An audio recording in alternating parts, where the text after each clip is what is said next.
कि मुसलमानों में हलाल गोश्त खाने की परंपरा है जी, वो हलाल खा सकता है, पर सब्जी में कोई हलाल और हराम नहीं होता है। तो सब्जी में हिंदू और मुसलमान लगाना ये गलत है, लेकिन मुसलमानों की ये धार्मिक आस्था है कि वो हलाल खाएंगे। अरे क्या बताऊं मैं तुम लोगों को, इतने जाहिल हो। अपनी आस्था का ख्याल है, दूसरे की आस्था का भी ख्याल करना चाहिए। मुसलमान वो है जो अपनी आस्था का भी सम्मान करे और दूसरे की आस्था का भी सम्मान करे।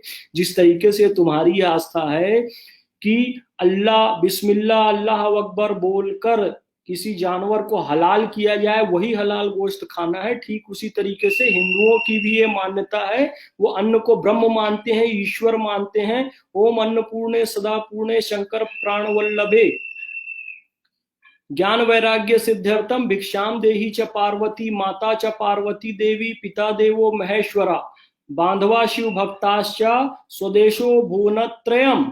उनकी ये मान्यता है कि अन्न माता अन्नपूर्णा है, उसका प्रसाद है। तो जिस तरीके से तुम बिना हलाल किया हुआ गोश्त नहीं खा सकते, वो भी अपने प्रसाद को, अपने भोजन को, अपने भगवान को जो बदतमीजी करे उसके साथ, उसमें थूक लगाए, पेशाब करे, वो ऐसे खाने को अपने रसोई घर में, अपने पूजा स्थान में भगवान को चढ़ाने में नहीं ले जा सकते। तो तुम समझते क्यों नहीं हो इस बात को? तुम हिंदुओं को के खिलाफ एफआईआर करने की बजाय, भगवे झंडे वाली दुकान पे एफआईआर करने की बजाय, देवी देवताओं की तस्वीर लगी हुई दुकान में एफआईआर करने की बजाय, तुमको चाहिए कि अपने अंदर सुधार करते। अरे अपना फटा पैजामा सिल लो, अपनी फटी लुंगी सिल लो, क्यों दूसरों की धोती पे पैर डालते हो? क्यों तुमको भगवे से इतनी नफरत है? बताओ क्यों नफरत है? भगत सिंह ने गाना गाया, मेरा रंग दे बसंती चोला। तिरंगा भारत की आन बान शान है, लेकिन भगवा भारतीय संस्कृति के प्राण है। जब 1947 को देश आजाद हुआ, तिरंगे को राष्ट्रीय ध्वज बनाया गया। उसके पहले तो सारे सनातनियों के घर में, मंदिरों में, और आज भी भगवई ध्वज तो लहराया जाता था कश्मीर से कन्याकुमारी तक। इसलिए भगत सिंह ने गीत गाया, मेरा रंग दे बसंती चोला। इसलिए ख्वाजा मोइनुद्दीन चिश्ती अजमेरी आए तो ताउम्र भगवा रंग पहनते रहे। उन्हें चिश्ती रंग कहा जाता है, भगवे रंग को। भगवे रंग से क्यों इतनी नफरत करते? सूरज से नफरत करोगे? केसरिया रंग का है। अपने घर में आग जलाना बंद कर दोगे खाना पकाने के लिए? केसरिया रंग की है। ख्वाजा मोइनुद्दीन चिश्ती से नफरत करना चालू कर दोगे? केसरिया रंग की है।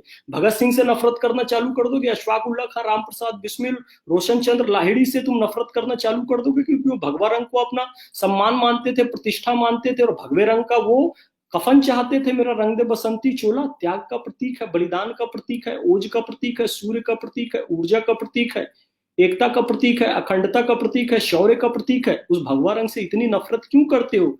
चिश्तिया का प्रतीक है, सूरज का प्रतीक है, ऊर्जा का प्रतीक है, भोजन का प्रतीक है भगवा। उससे क्यों इतनी नफरत करते हो? भारतीय संस्कृति का प्राण है भगवा, उससे नफरत करते हुए। और मेरे पीछे देख रहे हो तिरंगा, भारत का नक्शा। भारत का नक्शा अधूरा है, पाकिस्तान, बांग्लादेश, ये सब भारत में है, उसको अभी हमको जोड़ना है। उसमें सबसे ऊपर देख रहे हो ना, भगवा रंग। शिवाजी पहने भगवा रंग, महाराणा प्रताप भगवा रंग, भगत सिंह भगवा रंग।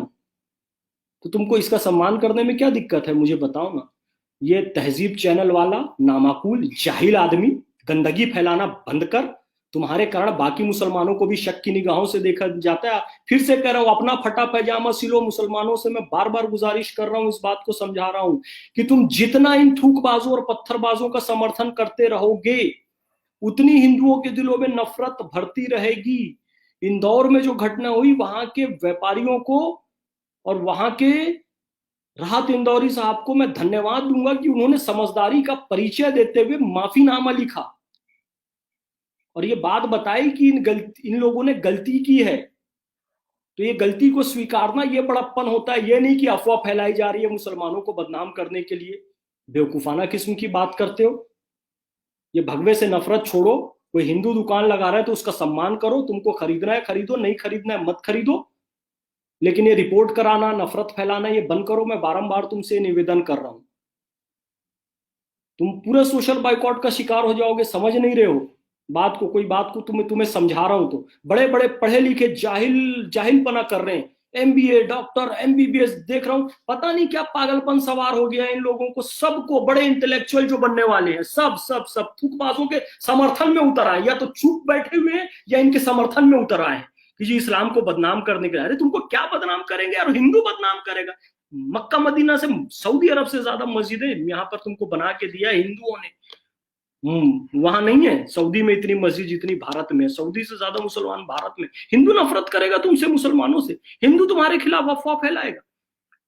और तुम सब हो कौन? हिंदू तो ही थे ना। तुम्हारे बाप दादा पूर्वजों का इतिहास जाकर देखो, हिंदू से ही तो मुसलमान बने हो ना। कोई अरब से थोड़ी आए हो, ईरान इराक से थोड़ी आए हो, यमन सीरिया से थोड़ी आए हो। यहीं के हिंदू हो, धर्म परिवर्तन करके मुसलमान बने हो। और हिंदू मुसलमानों से नफरत करता, तुम्हारे बाप दादा इस्लाम क्यों अपनाते?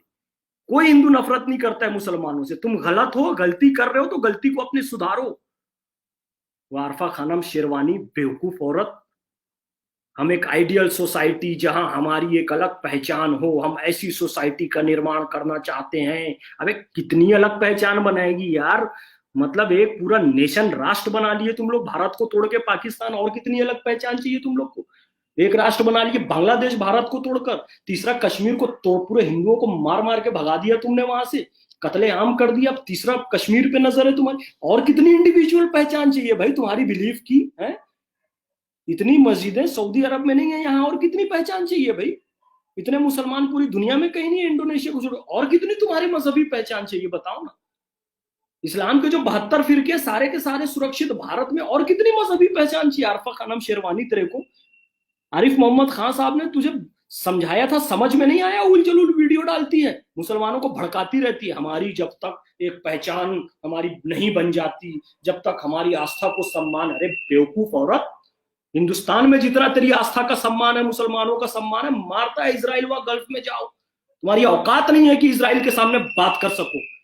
वहां से रोती हुई बच्चियों की फोटो पोस्ट करते हो यहाँ हिंदुस्तान में। भारत के प्रधानमंत्री जी बचा लीजिए इसराइल से, वहां मुस्लिम देशों में मार रहा है वह। तुम्हारी औकात नहीं है इसराइल से लड़ने की। भारत में सुरक्षित हो तुम लोग और कहते हो कि भारत में तुमको मजहबी पहचान नहीं मिल रही है। आरफा खानम शेरवानी, तुम्हारी दम नहीं है कि अपने दम पे जी लो। दम होती तो चाइना में नमाज पढ़ के दिखाते। चाइना ने नमाज पे बैन लगा दिया है, चाइना ने कुरान शरीफ पे बैन लगा दिया है, चाइना ने दाढ़ी रखने में। यहाँ हिंदुओं की छाती पे चढ़ के बोलते हो हम अपने दम पे हो। अपने दम पे नहीं हो।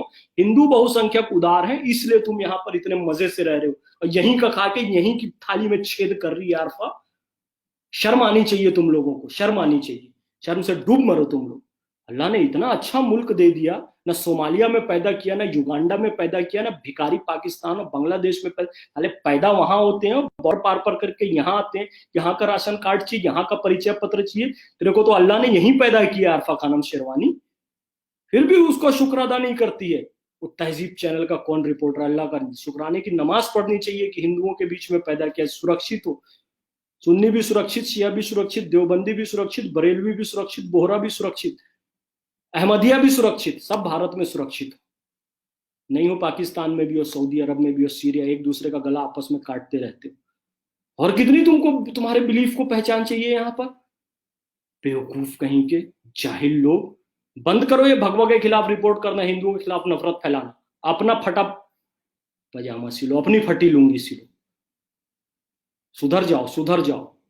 शुक्राने की नमाज पढ़ो 2 रकात की। अल्लाह ने तुमको सरजमीन हिंद में पैदा किया। अस्सलाम वालेकुम रहमतुल्लाहि व बरकातहू।